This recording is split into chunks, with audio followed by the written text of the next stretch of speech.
नमस्कार नमस्कार नमस्कार दोस्तों, मैं Nikhilesh Jain Hindi chess base India channel पर आप सभी का हार्दिक अभिनंदन करता हूं। दोस्तों आज मैं कहीं और से आपके लिए वीडियो लेकर के आ रहा हूं। नॉर्वे शतरंज 2024, इसमें पुरुष वर्ग के साथ साथ महिला वर्ग का भी अलग से टूर्नामेंट हो रहा है और इसमें भारत की आर वैशाली ने फिलहाल कमाल करते हुए 4 राउंड के बाद 8.5 अंक बना करके एकल बढ़त बना करके रखी हुई है और ज़बरदस्त खेल रही हैं। कल उन्होंने पिया क्रामलिन को हराया जो कि बहुत ही अनुभवी खिलाड़ी हैं। उससे पहले उन्होंने हम्पी को हराया था और लेई टेंग जैसे या एना मुजेचुक से भी को उन्होंने टाई ब्रेक में हराया था। तो लगातार तीसरी जीत के साथ वो पहुंच गई हैं टॉप पे फिलहाल।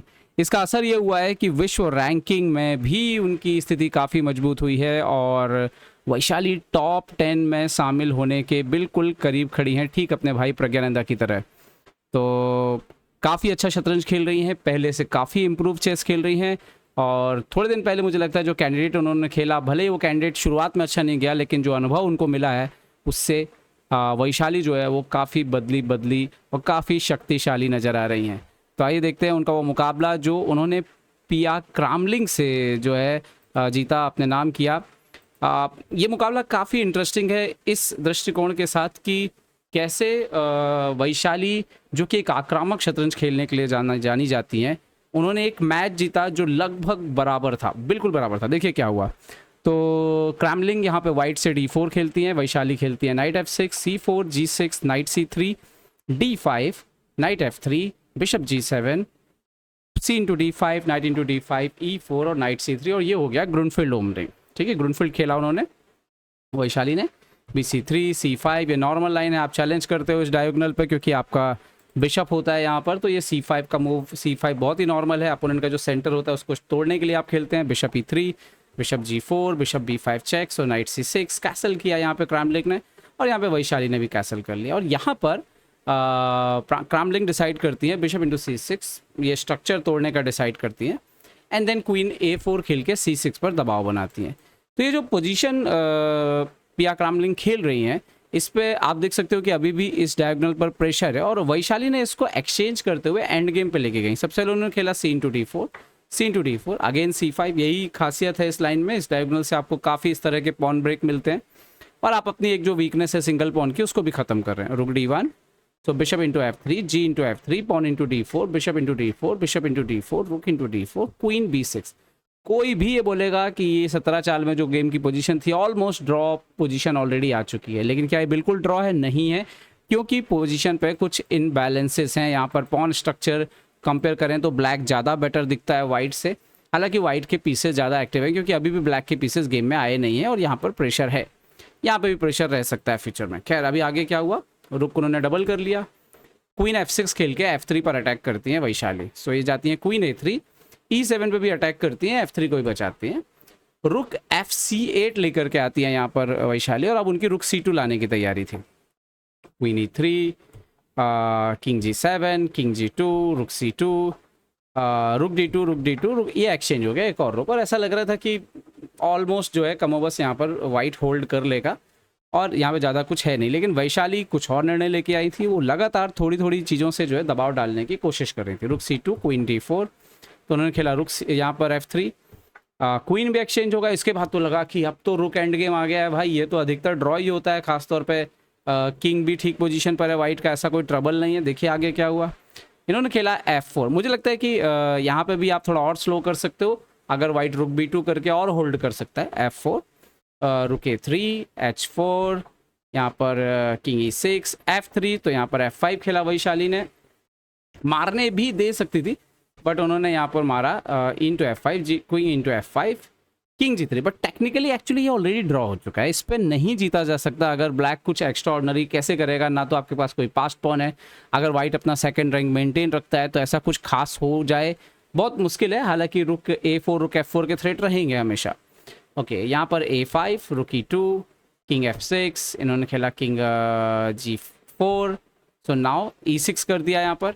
नाउ रुक c2, सो यहाँ पर रुक a4, f4 पे दबाव डाला, e5 का प्रेशर था, यहाँ पर e5 आ सकता है। इन्होंने खेला किंग g3, नाउ h6, रुक e2, h5। तो धीरे धीरे वैशाली पोजीशन में स्पेस गेन जो है वो करती जा रही थी। आप देखिए कि इनका पॉन h5 पे पहुंच चुका था, किंग f5 पे आने के लिए तैयार है। तो कहीं ना कहीं वाइट के मुकाबले जो उसका किंग 3rd रैंक पे स्टक है, ब्लैक का किंग जो है वो यहाँ से अपनी तरफ से 4th और 5th रैंक पे जा सकता है।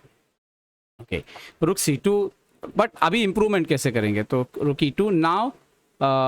यहाँ पर इन्होंने किंग को इम्प्रूव करना शुरू किया वैशाली ने। ओके, A4 तक लेकर के चली गई पॉन। तो अगर आप देखें तो कंपेयर टू वाइट, ब्लैक की पोजीशन धीरे धीरे धीरे धीरे इंप्रूव होने लग रही थी।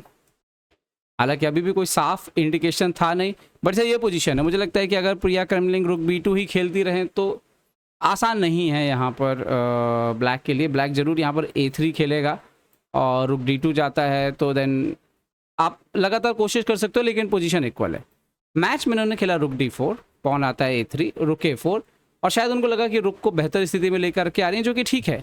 किंग आया यहाँ पर D6, रुक A5, रुक D3। तो वैशाली कोशिश कर रही थी कि थोड़ा कहीं से इंप्रूवमेंट हो जाए। जहाँ पे रुक G5 आया तो उन्होंने खेला रुक D1, रुक A5 वापस, तो उन्होंने खेला रुक D3, रुक G5 वापस। तो यहाँ पे वैशाली ने चाल बदल के खेल दिया रुक D2।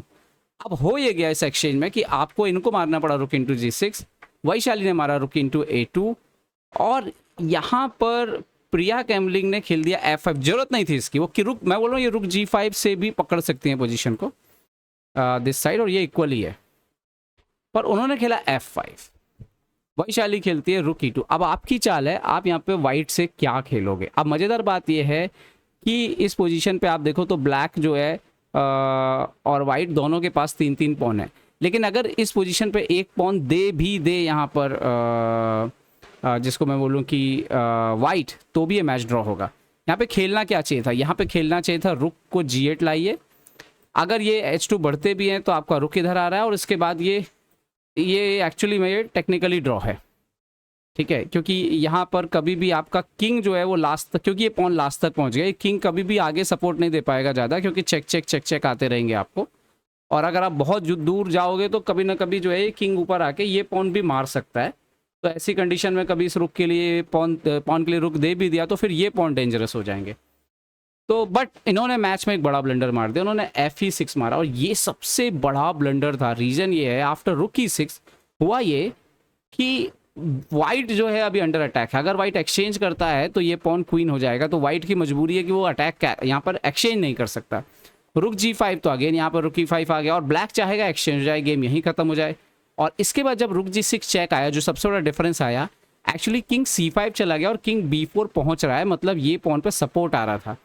And then suddenly white का रुक, अगर वाइट का रुक यहाँ पे पीछे की तरफ यहाँ कहीं पे होता तो अलग कहानी होती, लेकिन वाइट का रुक जिस सिचुएशन में है उसके पास इतना समय था नहीं कि वो किंग को लगातार चेक दे के आउटप्लेट करे। उन्होंने रुक A6 खेला, किंग B4, किंग आया यहाँ पर E4 पे तो रुक A5, रुक आया यहाँ पर B6 पे तो किंग C3, और अभी आप देखिए कि ये पॉन रुक ही नहीं रहा था।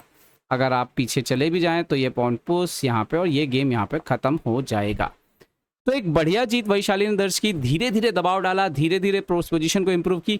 निश्चित तौर पर अगर यहाँ पर प्रिया क्रमलिक सही चाल खेलती, इवन F4 भी ना करती, तो ये पोजीशन ऑलमोस्ट ड्रॉ होने के कगार पर थी, लेकिन गलती हुई यहाँ पर प्रिया से और जीती यहाँ पर वैशाली। और इस जीत के साथ वैशाली जो है वो पहुँच गई हैं विश्व रैंकिंग में 12वें स्थान पर, और साथ ही साथ इस टूर्नामेंट में एकल बढ़त बनाने में कामयाब हो गई हैं। शतरंज ओलंपियाड कुछ महीने बचे हैं, ऐसे में वैशाली का ये प्रदर्शन भारतीय टीम के लिए बहुत सुखद संदेश दे रहा है। उम्मीद करता हूँ ये वीडियो आपको पसंद आएगा। पसंद आए तो लाइक शेयर और सब्सक्राइब करना ना भूलें। देखते रहिए चेस बेस इंडिया के लिए मैं निखिलेश जैन। जय हिंद दोस्तों।